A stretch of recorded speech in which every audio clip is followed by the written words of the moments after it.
الحمدللہ وکفا والصلاۃ والسلام علی عبادہ الذین اصطفیٰ خصوصاً علی افضلہم وخاتم النبیین محمد الامین وعلی آلہ واصحابہ اجمعین۔ اعوذ باللہ من الشیطان الرجیم، بسم اللہ الرحمن الرحیم۔ قال اللہ عز وجل فی کتابہ الکریم وَاعْلَمُوا أَنَّمَا غَنِمْتُم مِّن شَيْءٍ فَأَنَّ لِلَّهِ خُمُسَهُ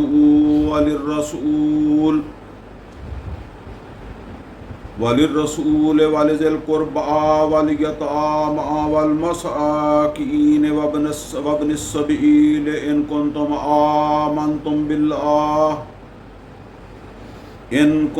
آمنتم باللہ وما انزلنا على عبدنا یوم الفرقان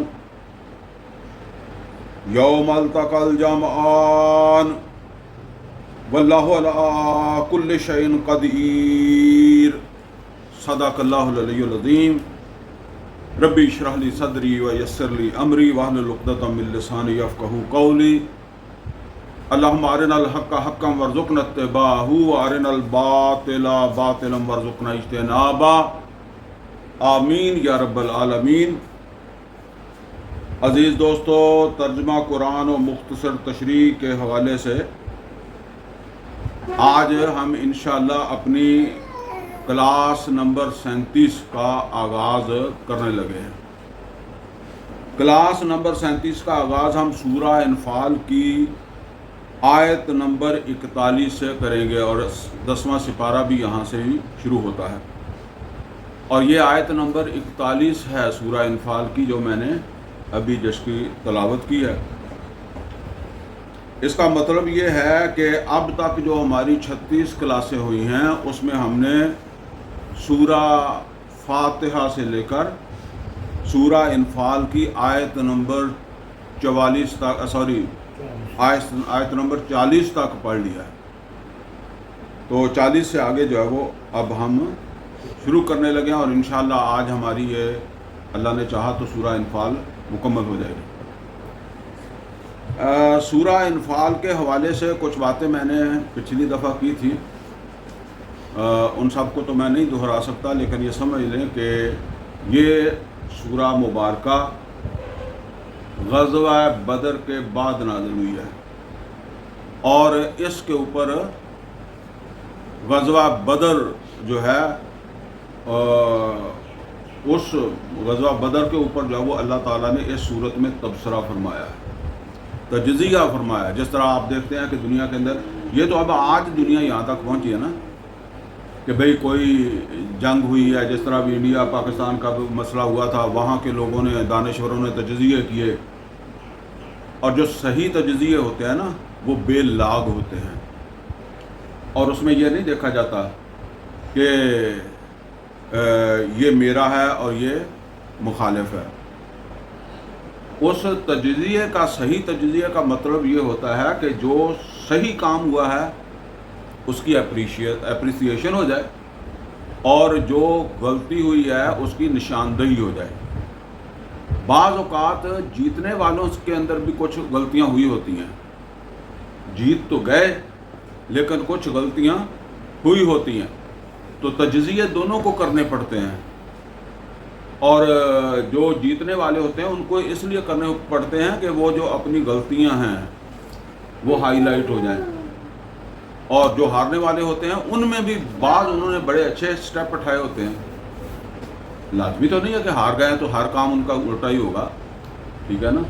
تو اس سے پھر یہ چیزیں جو ہے وہ تجزیے جو صحیح معنوں میں جو ہے وہ کسی تعصب سے بالا تر ہو کر جو کیے جاتے ہیں نا، اس میں کسی چیز کی پرواہ نہیں کی جاتی۔ تو بہرحال یہ جو تجزیے ہوتے ہیں ان سے مستقبل میں فائدہ جو ہے وہ اٹھایا جاتا ہے۔ ہر جنگ کے بعد اللہ تعالیٰ کی طرف سے تبصرہ اور تجزیہ جو ہے وہ آیا ہے، خواہ وہ مسلمان جیتے ہیں اس کے اندر یا مسلمانوں کو کوئی نقصان اٹھانا پڑا، تو اس طرح اس کے اوپر جو ہے وہ ہوا ہے۔ تو یہ جب یہ تجزیہ آیا ہے یا تبصرہ آیا ہے غزوہ بدر کے بعد، غزوہ بدر سے پہلے 2 صورتیں نازل ہوئیں. ایک صورت، ویسے تو بہت ساری صورتیں پہلے نازل ہوئی ہیں، لیکن جن کا تعلق جو ہے وہ غزوہ بدر سے بنتا ہے، جنگ سے بنتا ہے، وہ ایک ہے سورہ بقرہ اور دوسری ہے سورہ محمد صلی اللہ علیہ وسلم. تو سورہ بقرہ کے اندر اللہ تعالیٰ نے مسلمانوں کو جو ہے وہ تیاری کر کے جو ہے وہ تیار کر کے جنگ کی طرف جو ہے وہ اللہ لے کر آیا ہے، سورہ بقرہ میں، سورہ محمد میں. اور پھر جنگ ہوئی ہے، اور جنگ کے بعد پھر تبصرہ جو ہے وہ اللہ تعالیٰ کی طرف سے سورہ انفال کے اندر جو ہے وہ آیا. تو بہرحال اس حوالے سے ایک بات پچھلی دفعہ میں نے آپ سے کہی تھی کہ جس طرح بعض اوقات ہم دیکھتے ہیں کہ جو آرٹیکل شائع ہوتے ہیں ان کے اوپر ہیڈ لائنیں آ جاتی ہیں، تو وہ جو ہیڈ لائن والی بات ہوتی ہے وہ کبھی درمیان میں ہوتی ہے، لیکن اس کو اوپر سرخی کے طور پر جو ہے وہ لے آیا جاتا ہے. قرآن کریم میں بھی کئی جگہوں کے اوپر جو ہے نا وہ اسی طرح ہے کہ وہ جو بات شروع کی ہے وہ ایک ہیڈ لائن کی صورت ہے، اور اس کے اوپر جو بات ہے وہ آگے جا کر کسی جگہ جو ہے وہ پھر آپ کو جو ہے وہ ملے گی. تو پہلی آیت جو ہے اس کی حیثیت ہیڈ لائن کی ہے. تو لہذا چونکہ اب یہ جو آیت نمبر 40 ہے نا، یہاں اب اس مسئلے کو دوبارہ، یعنی اس مسئلے کی مزید اس پر گفتگو آ رہی ہے نا، تو لہذا وہ پہلی آیت ہم نے دوبارہ ایک دفعہ پڑھنی ہے تاکہ اس کی ہمیں جو ہے وہ سمجھ آ جائے. سورہ انفال کی جو پہلی آیت ہے، لہذا اس کو جو ہے وہ دیکھ لیں. وہ ہے مال غنیمت کے بارے میں. تو ذرا دیکھ لیں، پھر اس پر بات کر لیتے ہیں.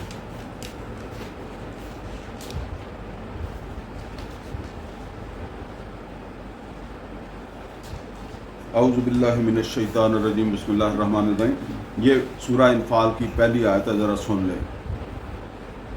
یسألونک عن الانفال، یہ آپ سے پوچھتے ہیں مال غنیمت کے بارے میں.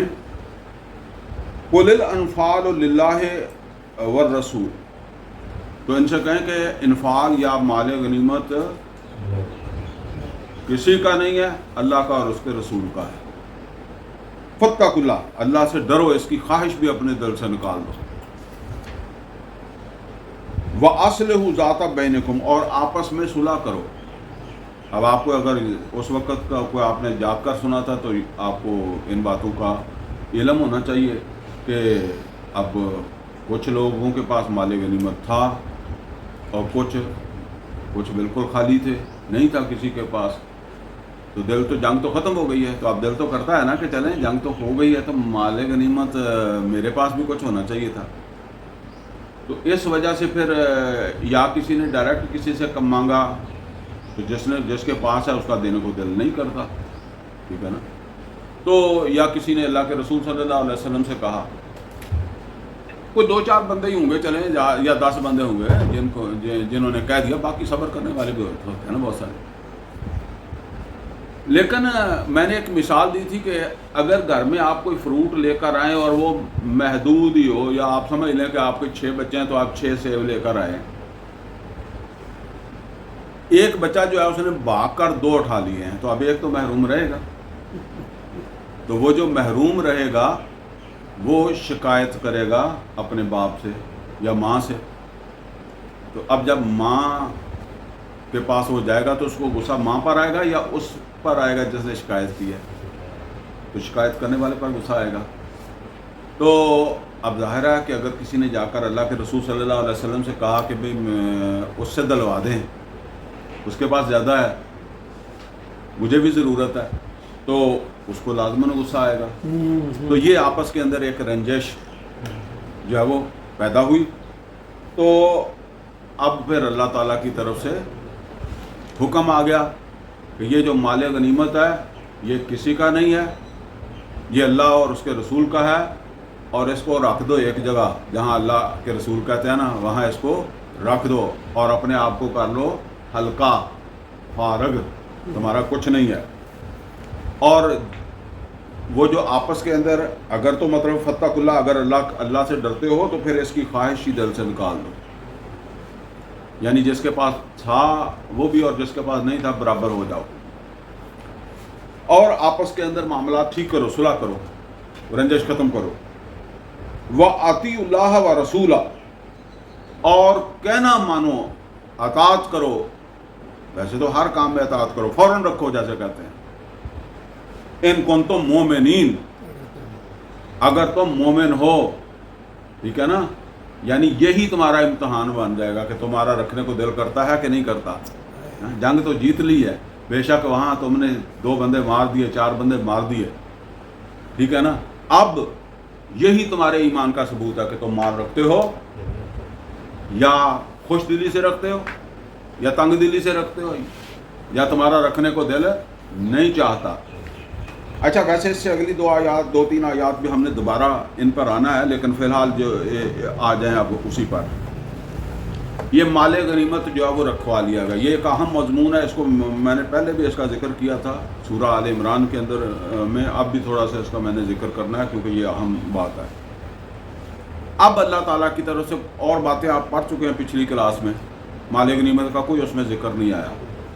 تو اب اللہ تعالیٰ کی طرف سے وہ مال غنیمت کا ذکر آ رہا ہے. فرمایا وَاعْلَمُوا أَنَّمَا غَنِمْتُم مِّن شَيْءٍ، جان لو جو بھی تمہیں غنیمت میں چیز ملتی ہے، جو تمہیں مال غنیمت ملتا ہے،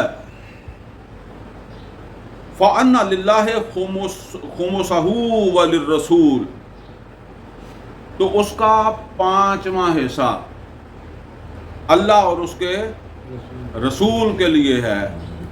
یہ اصل میں اللہ اور اس کے رسول سے مراد یہاں ریاست ہے، ٹھیک ہے نا. وَلِذِی الْقُرْبَىٰ، اور رسول کے قرابت داروں کے لیے. وَالْیَتَامَىٰ، اس وقت کو اس طرح کا بھی نیا بیت المال وغیرہ کا بھی تو ابھی انتظام نہیں تھا نا، تو اب رسول اللہ صلی اللہ علیہ وسلم کے بھی کوئی وسائل نہیں تھے. اب بیویاں ہیں تو یا اور کوئی اقارب ہیں. وَالْیَتَامَىٰ، اب جنگوں میں یتیم بھی ہوں گے نا، اس میں یتیم بھی ہوں گے، لہٰذا ان یتیموں کی، ان کا بھی اور کوئی دوسرے بھی ہو سکتے ہیں. مطلب یہاں یہ سمجھ لیں کہ ظاہر ہے جو عام حالات میں تو کوئی اکا دکا ہی ہوتے ہوں گے نا. تو جب جنگیں ہو رہی ہیں، جب اگلی جنگ احد آئی ہے تو اقدامی 70 صحابہ شہید ہو گئے. وَالْیَتَامَىٰ وَالْمَسَاکِین، اور اسی طریقے سے مسکین، کوئی مہاجر ہو کے آتا تو وہ اگر سب کو چھوڑ کے آ گیا ہے تو پھر وہ مسکین ہی ہے. وَابْنِ السَّبِیل، اور اسی طریقے سے مسافر. یہ مسافر اس وقت جو ہے نا وہ مسافر کہاں سے آتے تھے؟ محمد اور رسول اللہ صلی اللہ علیہ وسلم کے پاس جو آتے تھے لوگ، ان کو کھانا پینا یا ان کا کوئی نان نفقہ، آخر کو آ کے وفد آ رہے ہیں تو ان کو کچھ دینا ہے کہ نہیں دینا، کھانے پینے کے لیے، رہائش وغیرہ کے لیے ضروریات ہے. وہ 10 دن ٹھہر گیا. اس زمانے میں ایسا تو نہیں تھا کہ بھائی میں جس طرح آپ کہتے ہیں کہ جی لاہور جا رہا ہوں، شام کو میں نے اگلی بات سے واپس آ جانا. جو آیا ہے وہ تو پھر جس طرح جب ہم بچے ہوتے تھے تو جب کسی مہمان جاتے تھے تو کوئی 10 دن لگا کے ہی آتے تھے، ٹھیک ہے نا. اس وقت کا نظام ہی ایسا تھا، ٹھیک ہے نا. تو اسی طرح ہے آج کل تو زیادہ تر لوگ جو ہے وہ لاہور تک بھی جانا ہو تو پوچھتے ہیں کہ جنازہ کتنے بجے ہے. یہاں سے کار میں اسی حساب سے نکلیں گے، جنازہ پڑھ کے جاؤ گا، واپس آ جائیں گے، ٹھیک ہے نا. تو اس وقت تو کوئی کسی کے شادی پہ جاتا تھا، مرگ پہ جاتا تھا تو ہفتہ 10 دن لگا کے آ جاتا تھا اگر کوئی رشتہ داری بھی ہے تو فرمایا کہ وابن السبیل، اور اسی طریقے سے مسافر. اب ان کی ذمہ داری پھر ریاست، اسی میں سے یہ جو 5واں حصہ ہے اسی میں سے پھر یہ سارے کام کیے جائیں گے. ان کنتم آمنتم باللہ وما انزلنا علی عبدنا یوم الفرقان، اگر تم ایمان رکھتے ہو اللہ پر اور جو اللہ نے نازل کیا اس دن جو فیصلے کا دن تھا. یہ فرقان کا مطلب ہے فیصلے کا دن، یعنی یوم البدر. ابو جہل نے کہا تھا کہ یہ یوم الفرقان ہوگا وہ جب چلے تھے نا مکہ سے، یعنی فرقان سے مراد فیصلے کا ٹانٹا، جیسے ہمارے کہتے ہیں کہ نکل ہی جائے گا. تو اللہ تعالیٰ نے کہا کہ چلیں ایسا ہے تو پھر ایسا ہی ہے. تو جو ہم نے اپنے بندے کے اوپر محمد صلی اللہ علیہ وسلم پر یوم الفرقان میں نازل کیا، اور وہ یوم الفرقان کی مزید وضاحت کیا ہے؟ یوم التقى الجمعان، جب